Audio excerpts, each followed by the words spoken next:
کو اس کی اصلاح کرنی چاہیے۔ آج جس فرد نے کی ایسی بات، اس فرد تک بس آپ رہیں کہ اس شخص نے یہ بات کی ہے، اس کو آپ علماء دیوبند کا ترجمان یا نمائندہ سمجھ کے تو سب کو جو ہے اس میں نہ گھسیٹیں، اس لیے میں یہ کلیئر کر رہا ہوں۔ اور دوسری بات یہ کہ سب سے پہلے آپ اس نوعیت کو سمجھیں کہ یہ جو سارا واقعہ ہوا ہے، اس حوالے سے پہلے ہم فقہی جو فیصلہ اس کی تشریح کو پہلے سمجھتے ہیں۔ چنانچہ علامہ جو وہ خیر الدین حنفی رحمہ اللہ تعالی نے اس کی تفصیل بیان کی ہے، 6 صورتیں انہوں نے ذکر فرمائی ہیں اس گستاخی کے حوالے سے یا غلطی کے حوالے سے۔ تو وہ 6 صورتیں ذکر فرمائی ہیں، ان میں مفتی طارق مسعود صاحب نے جو کیا وہ کس کیٹیگری میں آتا ہے اس کو ذکر کر کے ہم اس کا حکم بتائیں گے۔ سب سے پہلے تو آپ یہ کلیئر رکھیں، یہ غلطی نہیں ہے، گستاخی ہے۔ یہ غلطی نہیں ہے، گستاخی ہے، لہٰذا یہ آپ پہلے ذہن میں رکھیں۔ اور گستاخی بھی اگر ہو جائے اس کی بھی آگے کیٹیگریز ہیں، وہ گستاخی ماننے میں کوئی آپ کو پریشان نہیں ہونا چاہیے، آگے اس کی کیٹیگریز ہیں۔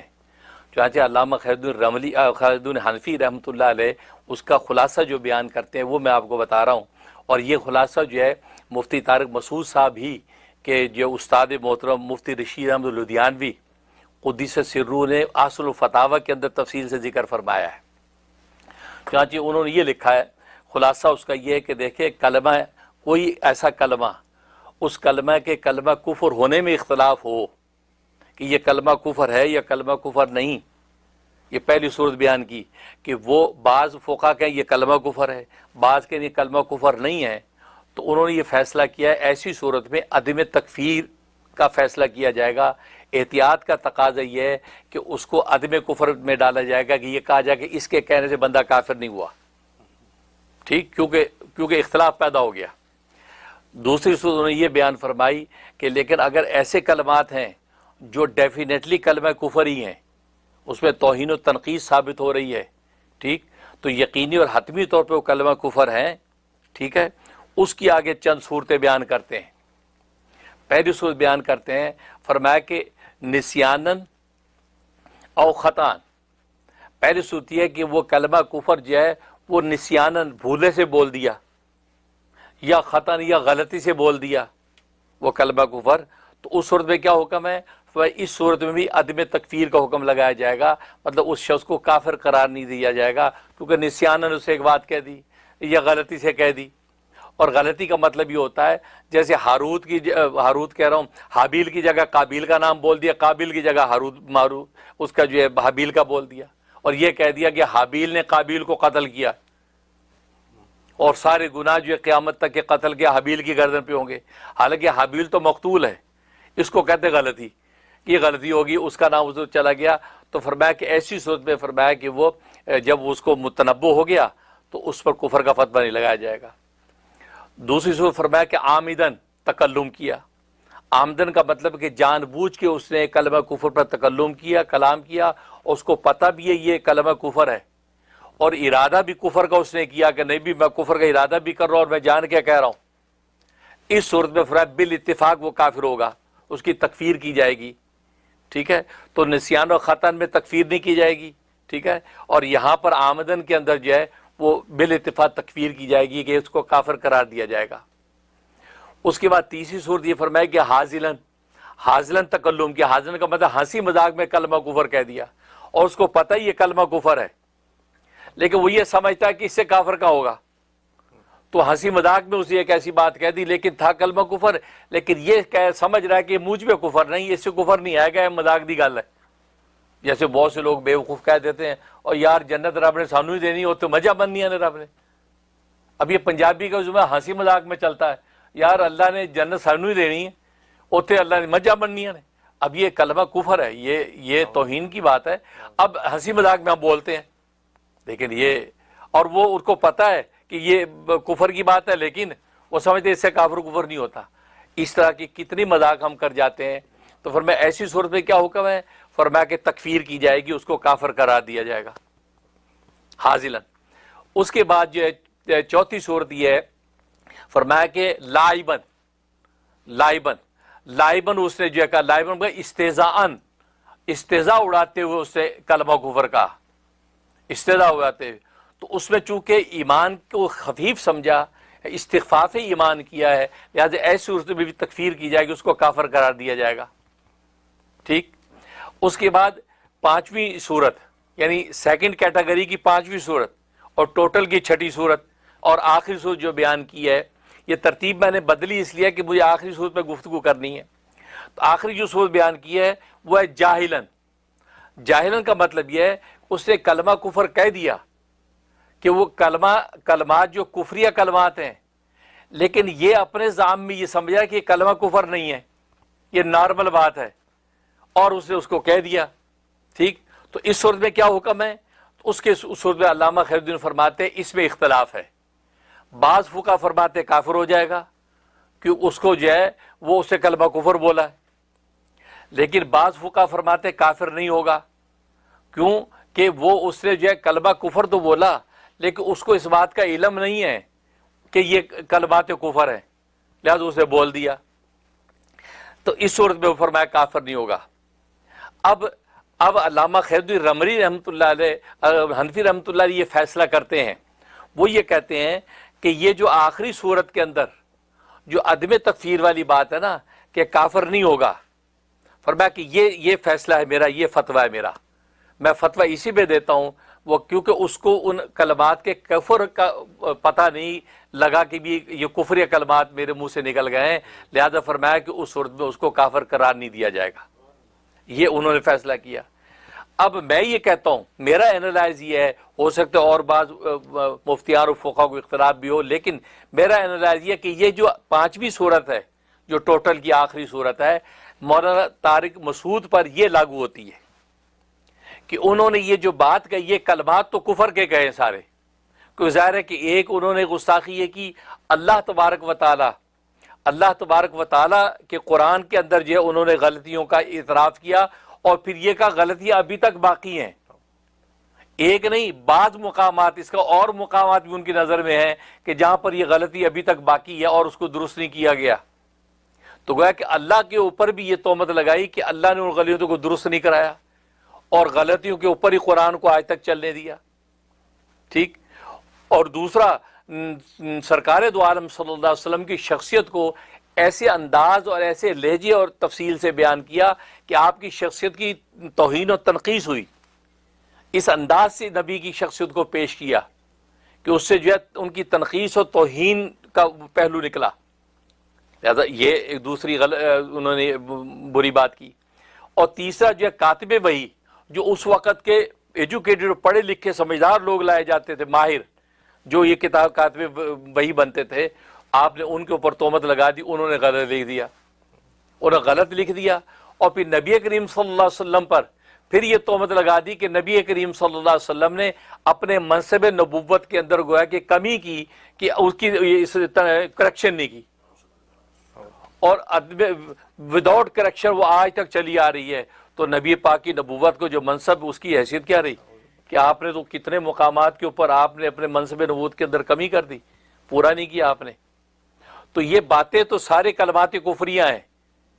یہ کلمات کفریاں ہیں. لیکن مفتی طارق مسعود صاحب نے جب ان کو پیش کیا، اپنے ذہن میں یہ سمجھ رہے ہیں کہ یہ تو صداقت قرآن اور نبی علیہ السلام کی حقانیت کی تائید میں پیش کر رہا ہوں. تو انہوں نے ان کو کلمات کفر ہونے کا ان کو علم نہیں تھا، یا اس کا استحضار ان کے ذہن میں نہیں تھا، اور وہ اس کو اس شد و مت سے پیش کر رہے تھے کہ دیکھو یہ غلطی جب اس کے اندر آج تک محفوظ ہے، اس میں کوئی رد و بدل نہیں کر سکا، تو صحیح آیات میں کون رد و بدل کر سکتا ہے؟ تو اپنے ذہن میں تو اس کو حقانیت و صداقت پہ ثابت کر رہے ہیں، لیکن ہے وہ کلمات کفر. لہذا اس صورت میں علامہ جو خیر الدین کا جو فتویٰ ہے کہ شخص کافر نہیں ہوگا، لہذا ہم یہ کہیں کہ مفتی طارق مسعود اس سے کافر نہیں ہو گیا، کیونکہ وہ اپنے ذہن میں تو اس کو صداقت قرآن پر پیش کر رہا ہے، وہ تو نبی کی حقانیت پر پیش کر رہا ہے، اور اس کو عوام کی ذہنی سطح کے مطابق لانے کے لیے الفاظ کا رد و بدل کر کے پیش کر رہا ہے. اب وہ سچویشن ساری ایسی بن گئی کہ یار یہ اس بندے نے تو یہ توہین کی بات کر دی. اس لیے یہ آخری صورت یہ لاگو ہوتی ہے کہ اس سے وہ کافر نہیں ہوا. لہذا اس کے باوجود اس نے کیا کیا؟ رجوع کر لیا، توبہ کی، اور توبہ کے حوالے سے علامہ شامی رحمۃ اللہ علیہ نے فتاوی شامیہ کے اندر لکھا ہے کہ حنفیہ کا اصل مذہب اور راجح قول یہی ہے کہ شاتم رسول توہین و تنقیص کرنے والے کی توبہ کو قبول کیا جائے گا، لہذا ان کی توبہ قبول بھی کی جائے گی، اور انہوں نے توبہ اور معافی مانگ لی، حالانکہ اس پہلے رویے سے وہ کافر بھی نہیں ہوئے، لیکن اس کے باوجود انہوں نے توبہ کر لی ہے اور انہوں نے رجوع کر لیا کہ میرے سے غلطی ہو گئی ہے، لہٰذا باوجود اس کے کہ وہ کلمات کفر ادا ہوئے، لیکن اب توبہ ان کی جو ہے وہ حنفی فتوے کے مطابق، علامہ شامی کے فتوے کے مطابق قابل قبول ہے۔ اب اس کو ہمیں نہ قبول کرنے کا کوئی حق نہیں ہے، ٹھیک۔ لہذا یہ فیصلہ مفتی طارق مسعود صاحب کے لیے کہ وہ یہ جو تفصیل ہوئی اس کے تحت جو ہے وہ انہوں نے توبہ کر لی، اب قصہ ختم ہو جانا چاہیے۔ اب اس کے بعد آگے جو ہے وہ بحث مباحثہ چھیڑنا اور یہ وہ کرنا، تو یہ جو ہے مناسب رویہ نہیں ہے، یہ امن عامہ کو اور امت کے طبقوں میں انتشار پیدا کرنے والی بات ہے، ٹھیک۔ اب اگلی بات، اور باقی یہ ہے کہ اس کو غلطی ثابت کرنے پر بھی زور لگانے کی ضرورت نہیں ہے۔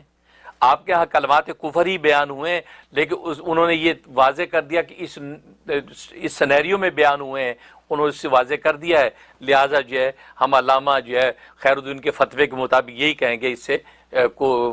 کفر نہیں ہوا، کافر نہیں ہوا، بھلے وہ کلمات کفریہ کہے لیکن ان کو اس کا عدم علم تھا، لہٰذا اس وجہ سے ایسا ہو گیا، اور پھر انہوں نے رجوع اور توبہ کی۔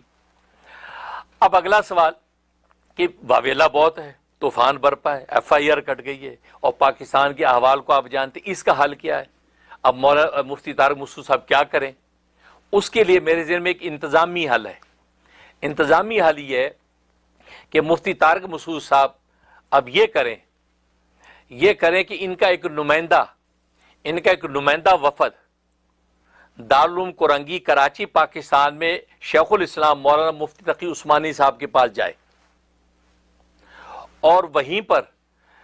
مکتبہ بریلوی مکتبہ فکر کے جو ہے وہ مفتی اعظم مفتی منیب الرحمان صاحب کو بھی وہاں بلا لیں، یہ دونوں شخصیتیں وہاں موجود ہوں،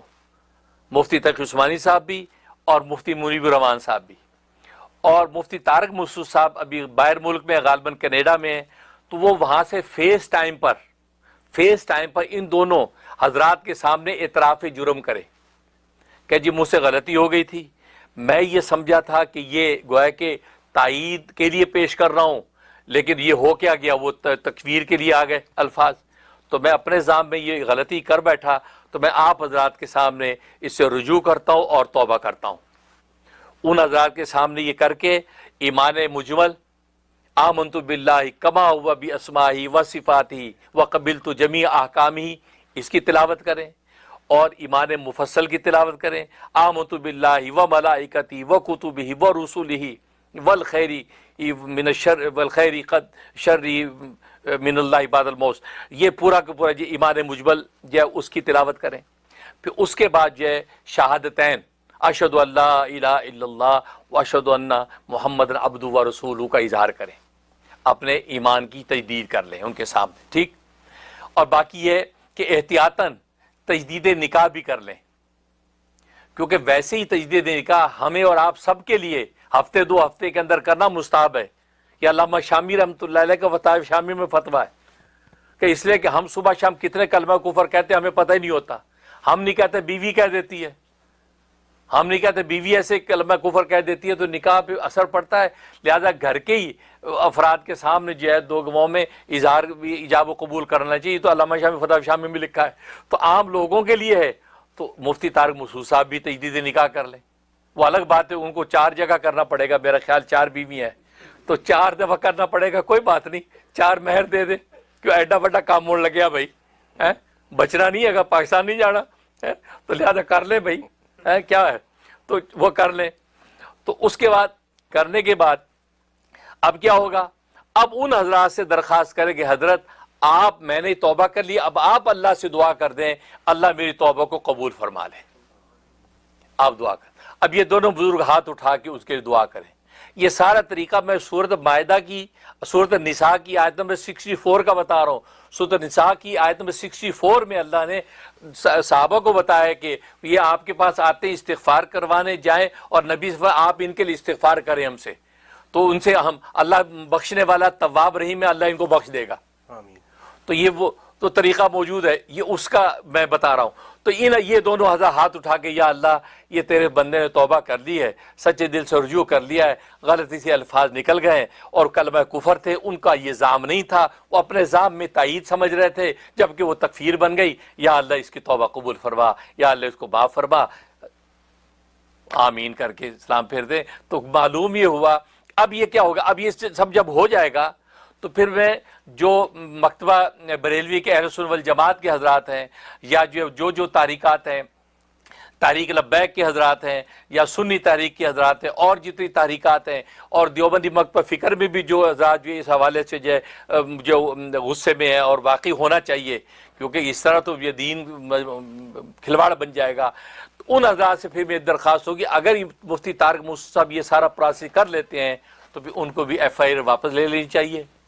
وہ بھی کھلے دل کے ساتھ ان کو معاف کر دیں اور یہ کسی قسم کی اب دسترازی نہ کریں. اگر خدا نہ خواستہ اب کوئی ان پہ ہاتھ ڈالے گا، ان کی ذات کو نقصان پہنچائے گا کسی قسم کا، وہ عند اللہ ماخوذ ہوگا. کیونکہ آپ کے بھی بڑے مفتی اعظم موجود ہیں، ہمارے بھی مفتی اعظم موجود ہیں، ان دونوں جو وراثت نبوت کے نتیجے میں انہوں نے صورت نساء کی آیت نمبر 64 کا گویا کہ وہ حق ادا کرتے ہوئے آپ کی توبہ کی دعا کر دی ہے. اب اللہ نے معاف کر دیا ہے، اب آپ اللہ کے سپرد کر دیں. اب یہ ملک کے اندر انتشار افتراق ختم کر دیں.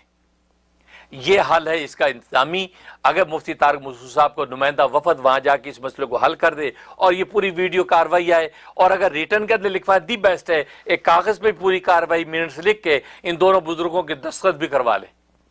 وہ بھی ایک آپ کے پاس سند توبہ ہوگی. اس کے بعد جو انشاءاللہ مجھے یقین ہے کہ میں نہیں سمجھتا کہ پاکستان کے اندر کوئی انتشار رہے گا. پھر مفتی صاحب کے لیے پاکستان میں جانے میں اور وہاں انشاءاللہ دین کی خدمت کرنے میں، اشاعت دین میں ان کی انشاءاللہ کوئی پرابلم پیش نہیں آئے گا. لیکن اگر یہ سارا پروسیس نہ کیا جائے تو پھر میرا احساس یہ ہے کہ پاکستان کے اندر اس وقت اس قدر آگ بھڑکی ہوئی ہے، مجھے نہیں لگتا کہ پھر اس کے اندر کوئی آسانی ہوگی. پھر ہر وقت خطرہ ہی خطرہ ہے.